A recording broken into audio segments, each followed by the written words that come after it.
Welcome, Carol. Thanks for coming to the Authors Clubhouse. My pleasure. Thanks for having me. I understand that it took you an hour and a half to get here? Yes, it did. So we really appreciate you coming down. It seems very worth it. It's a beautiful place. Thanks. We worked very hard. And we worked very hard so we could have great authors like you come visit us and tell us about yourself. So to start off with, can you tell us who the real Carol Ekster is?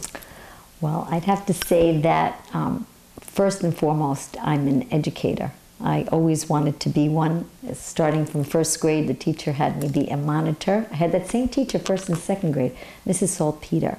And I loved the feeling, and that was it. That was my goal for the rest of my life. And it means the world to me, being an educator. And writing is a way to continue communicating with children. So I'd have to say that's who I am first and foremost. Excellent. So you're an educator first, which is a great platform to start as a writer because how many years do you have in teaching? 35 years. Wow, that's great. And all 35 I taught fourth grade. I wouldn't have wanted to teach anything else. I felt like a fourth grade expert. That is a great grade.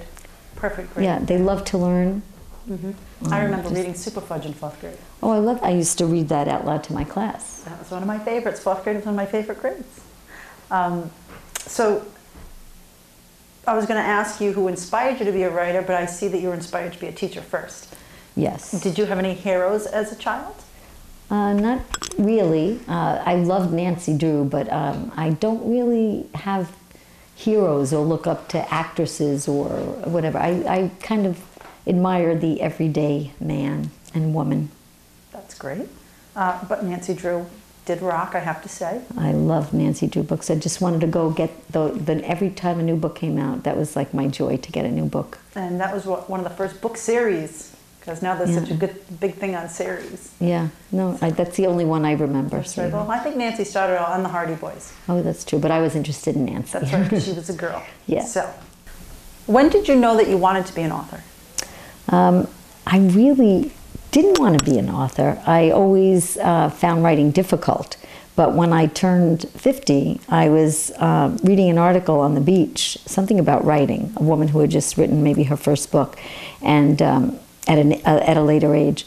And I really became like a zombie and didn't even say, I said to my husband, I have to go to the car. And I went and got Post-its and a pencil and came back to the beach and wrote my very first story.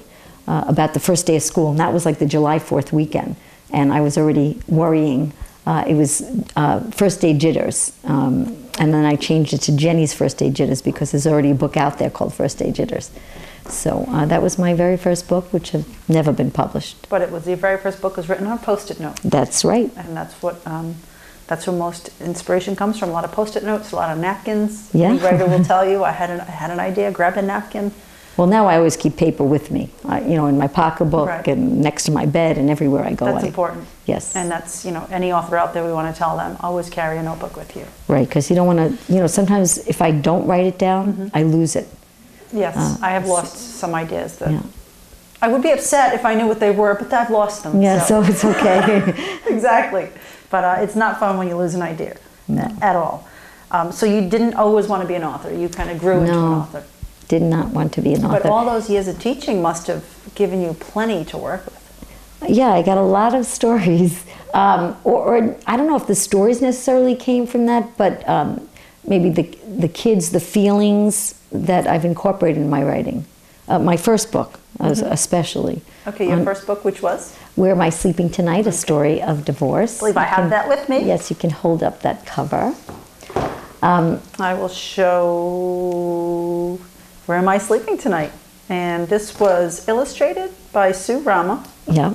And written by Carol Gordon Ekster. That's me. And this is the story of divorce. Can you want to tell me a little bit about the story? Well, the story tells about a child in a shared custody situation, which is the little boy I had in my class in fourth grade. He had 2 nights in one house, 2 nights in the next house, never the same days even. It just went 2 nights, 2 nights. And I really felt for him because he was a little disorganized. He would forget his work. And I knew I wanted to tell a divorce story because over the years, from the 35 years I started teaching, there were more and more kids who were going through divorce.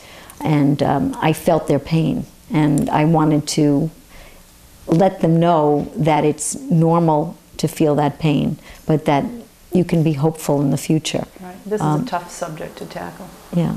And I seem to tackle tough subjects. It's whatever comes to me. It's my desire to get through to children or to help them in some way. I think stories are so inspirational and motivating and touching. They can touch lives. right. So Which is how the Story Emporium was born. I thought, it's a beautiful idea. what a great beautiful place concept. to have authors come and talk about their books and the stories that they want to get out there. And it's a great place for children to come and meet the famous authors that they look up to. And we're all famous. Come on. Yeah. But to them, to meet an author, to me that would have been such a dream when I was little. I used to spend That's sweet. time We're at all the just library. we're all just people. We are. That's But true. Imagine when you were little to be able to meet the author. Carolyn Keene. I would have liked to know. meet Carolyn. That would have been so wonderful. Yes. Did you spend a lot of time at the library as a child? I did. I spend a lot of time at the library still because I try to read lots and lots of picture books to see what's out there, how it's done, and any book that wins an award, I get that right from my library. I have a huge collection of picture books because even in 4th grade, I read many picture books. A couple times a day, I would read picture books because I thought they were fabulous for a quick read to reinforce anything we had learned. So if I was teaching math, I would read a multiplication story. Health, I had books for every single subject. Wow, that's great. When I write now, I kind of write a lot for the elementary school child. And I get so discouraged when people say, oh, that's a little old for picture book crowd. It's not. Teachers can use those books in such a quick way. You could teach a language concept. You could do anything in a quick 10 to 15 minute read. That's really smart. I've never heard of that. I've never heard of. We use them all the time. But all. I did actually at the Literacy for All conference, I did a little presentation on using picture books with older elementary school students because I think it's so important. They love to be read to. They still love to be read to. And you can, instead of waiting every day and reading a chapter book and you kind of lose it over time. Where a picture book, you read it, you get the whole concept, and you can use it for so many different things. It's a big story wrapped into one. Yeah, One great. little I love picture books. That's excellent. Yeah, I find that when people ask me what age group is this geared for, the picture books, I get a little frustrated inside. And I know that they mean well when they ask that. And I usually say, I don't know, anywhere from the 1st to the 3rd grade, actually from when they're in your belly till they're big. I mean, there's books for anybody, and you can grab a concept quick, like you had said. I've never seen it to me presented that way, and I think that's great. And there's so much to get out of it, whether the pictures, you're a talented illustrator. Oh, thank They you. could get information out of the pictures, so young kids, even if they don't understand the words. Right. It's just a concept that maybe more people should get. Well, now I hope maybe more will. I hope so. Did anybody hear that? So you didn't, well, I was going to ask you who your greatest influences were, but obviously they were your teachers. Probably my teachers. Yeah. I loved a lot of my teachers, even later years. I remember my 7th grade teacher was important to me because she picked a group of us out and we all became very close friends. We just helped her. But my elementary teachers were really important to me. Oh, that's great. I think everybody has a special teacher in their heart, so I can totally relate to that. Well, if you didn't always intend to write. If you didn't always intend to write, why do you write? To continue communicating with children, probably get my little messages out there one way or another. Which is the big taboo thing. You're not supposed to. You're not supposed to, but I think that's what story does. It teaches us something. It touches us. So if you can do that in a story, why not? I mean, I know I needed books. One of the newer ones, we were talking before the interview about what I'm working on. One of my new ones that I was so proud of is called Science Sam, because I wanted kids to feel that joy of science that I didn't when I was in school. I don't know about you, but I didn't get to do experiments and fun things. It was all memorizing. I was good at memorizing, but I didn't understand science. And so with my 4th graders, as much as it wasn't my favorite subject. I wanted them to find the joy in science. So I do all these experiments, and half the time they never worked out right. But I think the fun of seeing, gee, sometimes an experiment doesn't work out right, but I wanted them to feel the joy. And so I came up with this Science Sam, who really feels the joy of science and tries to spread it to all the world. And I just sent it out to my first publisher. But I would love that to get published, because I think that's so important. So many kids do not feel the joy of science. That's a great concept too. Yeah. The joy. I did enjoy science as a child, so I don't really totally understand that, but I can see if you weren't doing experiments. Yeah. Do you mean, you don't mean in middle school? No, I meant I do. You know, in elementary school I was doing it, but even in high school I didn't do much. It was memorizing. Right. Yeah, a lot of memorizing in elementary school, and then as you know, middle school and high school, they introduced the laboratories finally. I didn't do too much of that. But nowadays they do a lot of, so Science Sam would actually be really good now. Hopefully it does get published, because it'd be really good in schools. My daughters were in elementary school. They did a lot of hands-on little bug That's wonderful. But it would be perfect, like that's when I would read a story. Before we did the experiment, I would read that and, you know, get them excited about the science, or after, or at a break. So, you know, that's where you bring a book in, and then you use the different language concepts. So you reinforce the science concepts, and then you can pick up anything. You could do alliteration, you could do, you know, similes. You can bring up anything in a story and stop them and reinforce that skill. Excellent. So you brought that picture book. Well, it's not a picture book right now. Not yet. Not yet, because you're not. It's a manuscript. It's a manuscript. So you sent that manuscript to your first publisher, who published the. No, I sent it to a different one. I try to do my homework, like who should get that. Gotcha. So we'll see. So you have The Story of Divorce, or Am I Sleeping Tonight? And you also have another one that just came out, brandy new. Brand new. I haven't held it in my hands yet. I haven't held it yet, but I do have a printout of it. It's called Ruth the Sleuth. And the Messy Room. Oh, and the Messy Room. And because I didn't say that to you before, but I have my second Ruth the Sleuth already. I'm hoping this one would be my first sequel. Series. Yeah. Nice. So Ruth the Sleuth and the Messy Room. I love the mouthful. Yes, I love that mouthful there. Yeah. So this was published by Character Publishing? Character Publishing, brand new publisher. And tell me a little bit about the character scale. I was so impressed by that. I had no idea until I saw the cover that she was including a little scale on each of her books, showing what character trait the book would reinforce. And mine reinforces organization, Messy Room, which I think part of me wanted to write that because you know how many kids I dealt with messy desks who can't find anything in it? And I think being organized is so important because you waste hours not being able to find things. You know, in life, this is a skill we need. It is. And I pushed organization big time. So I was glad I had a story to work that into. Because you have told me that you have organization. Yes. You have lots of organization. I like that organization. And is that, I was going to ask, kind of put in there, is that how you write your books, organized? Are you very linear when you write? Or do you not necessarily. I'm all over the place. Oh, okay. Yeah. So, you know. You just know how to put it together and organize it better. Luckily, usually.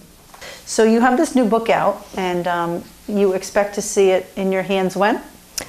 Any day. I'm waiting because I see it went. It's on Amazon and Barnes & Noble, and you know, it's supposed to be. It's just not in your lap yet. It's just not. It's at the printers. It should be any day. Any day, which is very exciting but very frustrating because talking about that organization, my whole life in teaching is so organized. If I said there was going to be a test on Tuesday, kids wrote back to me years later that when you said there was a test on Tuesday, there was a test on Tuesday. And that's me. And in the world of publishing, that's not how it is. I mean, my first book, when I got the contract, I thought it was going to be, I think he said like a year and a half. And then people would say, where's your book? Where's your book? And it was so frustrating. Where is my book? Well, it was being printed in China. It came over 2 years later. You know, it was a long process for me. So this, you know, this is similar. She told me November 1st it was going to be launched, and there were, you know, little delays in printing. And that's the world of business. That's the world of publishing. So that's a month late. Yeah, it is. So that's frustrating. But that's better than the first one was like 6 months late. True. So you're excited nonetheless. I'm very excited. If I didn't know, if she didn't tell me it was going to be November 1st, I wouldn't have been disappointed. And if I didn't know I was here November 30th, I wouldn't have been disappointed, because it comes when it's supposed to. But see, we're talking about it. That's true. But I don't have it in my hand. But we have it in our hearts right now. Yeah. We know it's on the way. Speaking of how you expect things to be in line and in order, many writers have quirks. Do you have any quirks? Well, maybe the only quirk is that I seem to get a lot of my ideas at night when I'm sleeping, or actually when I first wake up in the morning. I've woken up a couple of times with like the words. I wake up saying the words, whether it's the first line. Very often it's been the first line of something, and I right away write it down and then transfer it to my computer later. That's wonderful. So that's very cool. Or did you just scribble it? I've scribbled it a few times and then couldn't read it too clearly. I've done that. So, you know, but usually it's been in the morning. A couple of times at night I've woken up, scribbled it, or, you know, went into the bathroom and wrote it. Yeah, you wake up and I can't read this. This is terrible. I've done that before. But it's very important to have a writer's notebook. Always, wherever you go. It's a wonderful thing. It helps you, you know, I find that with my writer's notebook, I can, like if I just go out, I do what you call people watching. And you just look at people and you watch their expressions and you just kind of write down different characters. Well, you're an artist, you must sketch too. Yes, I do. I sketch a lot, which is kind of a downfall when you're trying to write something, because you can't really draw out a book. You can, but the words, the pictures come and then the words come, so it's back and forth. But it's important for a lot of writers to get out there and write things that they see, describe things that they see. And a lot of them that's how they'll get the character development down before they write a book. Is that how you do it? I don't do any character development. I don't know if it's because it's picture books or the characters kind of just come to me. I don't really sit and think, you know, what do they eat? I've read different things about that, but I've never done that. It seems they come to me kind of full blown. I kind of know them and know what they're thinking or feeling. So they just come to you and say, "Can you write my story?" Yeah. And you say, "Sure, why not?" Do anything else? Ruth the Sleuth, I hope to write a few stories about you. She'll pick you up soon. Don't worry about it. So do you have like a character file? Do you have like files in your computer that? Oh, in my computer I have a working on file, and I have a file of hundreds of things. A file of a lot of files. All the different. I started to put, as I started writing more, everything for each story, because I've written over 40 stories. That's a lot of stories. So you know, when I keep something, I keep a major file and then a revision of it, or sentences. I started doing that, and that's really helpful for me. Like for each thing I write, I just write sentences for that story, sentences for Ruth the Sleuth, so that sometimes you put one in, I know I can write that better, and just do a few variations of that sentence and see which one I like the best. That's a great idea. Yeah, I think Linda Sue Park was talking about that when she wrote, I think, Yum Yuck, that she wrote each sentence 10 times. And pick the best one, and that really motivated me. It was at one of the SCBWI conferences. I think I'll use that. That's a great idea. It is, because sometimes you say, "Oh, there's a better way to say the sentence," and then not to lose that sentence, to put it in a file and then keep rewriting it. Right. So I have a lot of sentence for each thing. Sentence for where am I sleeping tonight. Sentences for every story I write. I have a sentence folder. Excellent thing to do. Now you say you have a ton of stories. Well, a little over 40. A ton. Yeah, a ton, not a ton. Believe me, there are a lot. People who write hundreds of stories. And where are these stories? You have 2 published? 2 published and 1 in a magazine. Okay, what magazine is that? Library Sparks magazine. Oh, great. That's a the really library. magazine. Yeah, it's wonderful. Library is the perfect place for me, which I would have liked to be a picture book, but sometimes you just want to share your story. And that's the way they offered me the contract for their magazine, and I wasn't going to say no. Right, you're a writer, you want to share your story. That's right. That's what we do. Right. We share stories.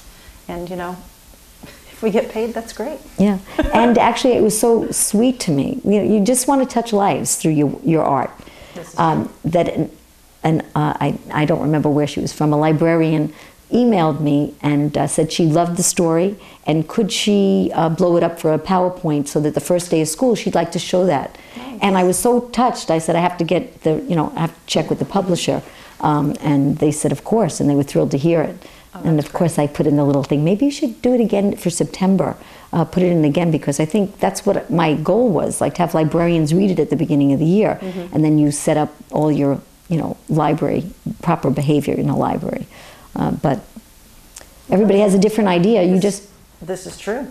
You just send it out there and you don't know what's going to happen to it. Yeah, it's tough. You know, you create something and hope for the best. It's kind of like having a child. Right. Create it and send it out. Let it go. Hope it does the best it can do. Exactly. And sometimes that's not what you intended. Right. But sometimes it's, was the best intention for it. Yeah, I don't think I intended to write like school stories. I wish I could write, popular stories. Oh, popular Nancy stories. Drew, but no. I seem to write, these message stories where I want to touch lives on a particular theme or topic. Right, but that's good because those are the stories that are needed. Back in the cultures, remember that when it was just oral storytelling, that was what they were for. That's to true. hand things down. But nowadays, people don't really want to publish that kind of thing. They want it to be commercially viable. That can get frustrating. Yeah. There's a lot of frustrating things that go on in publishing, but nowadays we can publish with the push of a button. You can upload things yourself, which is a great thing because you don't have to wait, for publishers that are hoping to get the best dollar out of it. If you want to get your stories out there nowadays, we can just bloop and maybe I had to do that with a few that I know. I mentioned before. I have one called Chubby Fatso and other names I've been called. I like that name. And I really got such beautiful comments, but that people won't read this. People won't read it? No, because it's it's an upsetting topic. Oh, because that's what you do. Well, the same thing, yeah, and same thing with Where Am I Sleeping Tonight? I sent that, as a teacher, I did Scholastic book, you sent home the book fairs. The little troll book order form. Yeah, and they said, that they love the book, but that people won't buy that. Parents would be embarrassed. And I didn't get that. I don't get that because I think you need to broach topics to touch lives or to make a difference, that you might have to talk about things. Yeah, when people are afraid of topics, they'll do anything to not talk about it. And that's sad because those are the books that we need out there. Right, I think so. I do, and those are actually the books that I buy for my kids. Those are the ones. Well, you're a wonderful mom. Well, when I was younger, I used to go to the library because my mom wasn't a talker, and I would be curious about things. So I would go and the library was kind of like my mother figure. I would go there and that's I would where we find learn a lot, yeah.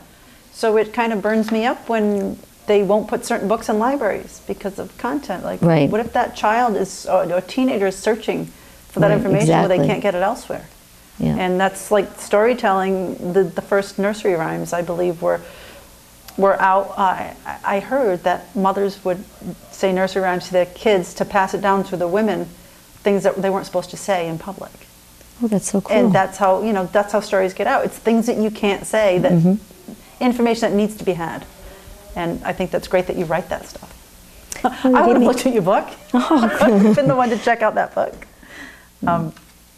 So you have a lot of stories out there, and you have 3 published, and you have others circulating? Yes, I really work at getting the stories out to publishers. I read a lot. I read the SCBWI Bulletin and the Children's Writer Magazine, and whenever I see, yesterday I think I sent 3 email submissions because I read about 3 different publishers that talked about stories that I had. So that's when I go back to a story, like if they're looking for something. I read something about somebody was looking for something on history, and I write some nonfiction, and I had written a story that touched me deeply about an unknown African American who was so humble and special because he did so much of the research on heart surgery, but he was never known because at that time, he wasn't even allowed really in the operating room, and the story touched me, and I wanted to write that.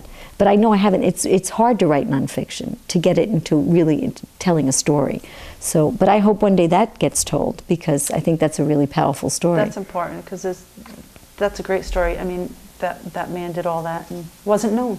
And that's what writers do. They get that out there. So, and nobody's written, he only has his autobiography, is the only story. And then there was a PBS special. That's how I learned about him and was so touched and so emotional seeing that. I knew I wanted to write his story. Do you get, when you see a story that you need to write, do you get a chill? Do you get a... I get excited. Yeah, but I look sometimes at the work, like for nonfiction, you have to do the research, and I just like to get to the story. So I'm lacking a little patience sometimes. The research. Yeah, you do? That to me is exciting. No, I want to get right to that story. Really? So that's hard for me. See, sometimes. I'm the one that will do all the research, and I have to sit down and write now. If we should get together. Yeah, we could be a team. That would be great. Yeah. Sometimes we might have to look into that. Okay. So now that you have all these stories circulating, and you're waiting to hear back, where do you go from here? Are you writing more stories? Yes, I'm always writing new stories. I have a working on folder, and I have a lot of different things, and then choose one that I feel like working on and get it ready for publication. Once I send that out, I go back to working on something else. So you... I don't have a schedule. I like to just... I feel like I had 35 years of by the bell. You know, in school, the bell rings every so many minutes. Right. A lot of times a day. You'd be surprised. I forget the number, but it's an outrageous number of times the bell rings. You must have dreamt about that bell. Yeah, I still hear that bell. That's awful. So now I just want to do what I want to do, and I sit down and I work on whatever story I feel moved to write on. That must feel free. Yeah, but now I see there's things that you never thought of as being an author that you had to do, the promotion, things that I'm stretching outside my box, and that's good for me. That's good. You're never too old to stretch, to try new things.